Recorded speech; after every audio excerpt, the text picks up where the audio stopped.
Hello বন্ধুরা, তোমরা সবাই কেমন আছো? আশা করি সবাই খুব ভালো আছো। তো আজ আমি একটা রেসিপি নিয়ে এসেছি। দেখতে পাচ্ছি এটা কিসের তরকারি? এটা হচ্ছে শিম আলু বেগুন বড়ি দিয়ে একটা মাখা তরকারি। এটা নিরামিষি তরকারি, এটা খেতেও খুব সুন্দর হয়। তোমরা এইভাবে বানিয়ে খেয়ে দেখতে, খেতে খুব ভালো লাগে। তো তার জন্য আমি কী কী নিলাম দেখো। এখানে অনেকগুলো বড়ি নিয়ে নিয়েছি, একটা টমেটো কেটে নিয়েছি, একটু সর্ষে বাটা, একটু জিরে আদা বাটা, আর এখানে শিম আলু আর বেগুন এগুলোকে আমি কেটে রেখে দিয়েছি।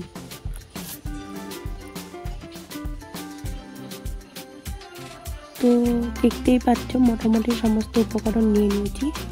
তো এরপরে রান্নাটা আমরা শুরু করব। তো তার জন্য একটা কড়াই নিয়েছি, কড়াইতে একটু সর্ষের তেল দিয়ে নিলাম। তো সর্ষের তেল দিয়ে বড়িগুলো প্রথমে আমরা ভেজে নেব। তো তোমরা যে কোনো বড়ি ভাজার সময় একটা কাজ করবে, প্রথমে যদি আগে বড়িটা একটু নাড়িয়ে পরে তেলটা দাও তাহলে একটু তেলটা কম লাগে। তো যাই হোক, আমি তেলের উপর তেলটা অনেকটা গরম হয়ে গিয়েছিল বলে একটু বড়িগুলো হয়ে গিয়েছিলো। তো আমি একটু বড়ির ওপরে একটু নুন ছড়িয়ে দিলাম যাতে বড়ির মধ্যে নুনটা ঢুকে যায়। তো তারপর আর একটুখানি তেল দিয়ে দিলাম দেখো। তারপরে শুকনো লঙ্কা, তেজপাতা আর 5 ফোড়ন দিলাম। তবে এই 5 ফোড়ন দিয়েই এই তরকারিটা খেতে খুব ভালো লাগে।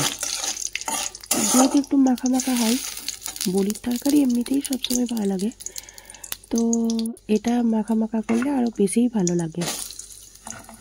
তো প্রথমে কি করলাম দেখো, আলুগুলো সরু সরু করে যেগুলো কেটে রেখেছিলাম আলুগুলো তেলের মধ্যে দিয়ে দিলাম। তো বেশি বড় বড় আলু কাটবে না, এরকম একটু সরু সরু আলু কাটবে, তাহলে সিদ্ধটাও তাড়াতাড়ি হয়ে যাবে, নাহলে একটু সময় লাগে।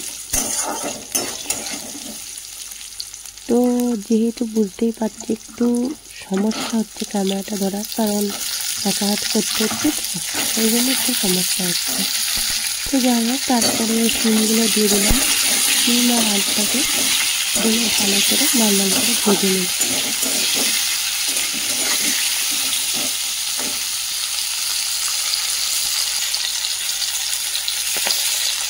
তারপরে দেখো একটু নুন দিয়ে দিলাম। তো নুন দেওয়ার পরে একটু সামান্য হলুদ দিয়ে দিলাম। হলুদ আর নুনটা দিয়ে ভালো করে আবার মিক্স করে নেব।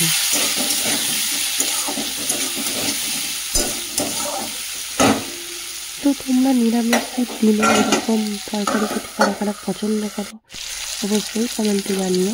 তো একটুখানি চাপা দিয়ে রেখেছিলাম, চাপা দিয়ে রেখে শিম আর আলুটা মোটামুটি একটু ভাজা হয়ে যাওয়ার পরে বেগুনটা দিলাম, কারণ তোমরা সবাই জানো বেগুনটা প্রথমেই দিলে তাড়াতাড়ি নরম হয়ে যাবে, ওই জন্য একটু পরেই অ্যাড করলাম, একটু গোটা গোটা থাকবে।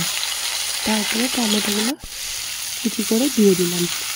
আর এখানে আদা আর জিরে যে বাটাটা ছিল, সেই আদা জিরে বাটাটা অ্যাড করে দিলাম। আর আমি একটু সর্ষে অ্যাড করলাম। তবে এটা যদি সর্ষের ঝাল করো সেটা একটু খেতে অন্যরকম লাগবে। তোমরা এই পর্যায়ে সর্ষেটা স্কিপ করে দিতে পারো। আমার ইচ্ছা হয়েছিল, আমি ওই জন্য দিয়েছিলাম যে কেমন খেতে লাগবে ওই জন্য। তো যাই হোক, খেতে খুব সুন্দরই হয়েছিল। তারপরে আমি একটু সামান্য লঙ্কার গুঁড়ো দিয়ে দিলাম, দিয়ে জল দিয়ে এটা একটু চাপা দিয়ে হতে দেব।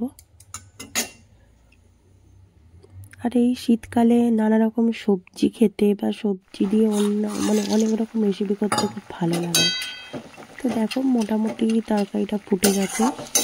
এরপরে আমি একটু বড়ি দিয়ে দিলাম। হ্যাঁ, মাঝখানে একটু ধনে গুঁড়োও দিয়েছিলাম, অ্যাড করেছিলাম, সেটা তোমাদেরকে দেখানো হয়নি।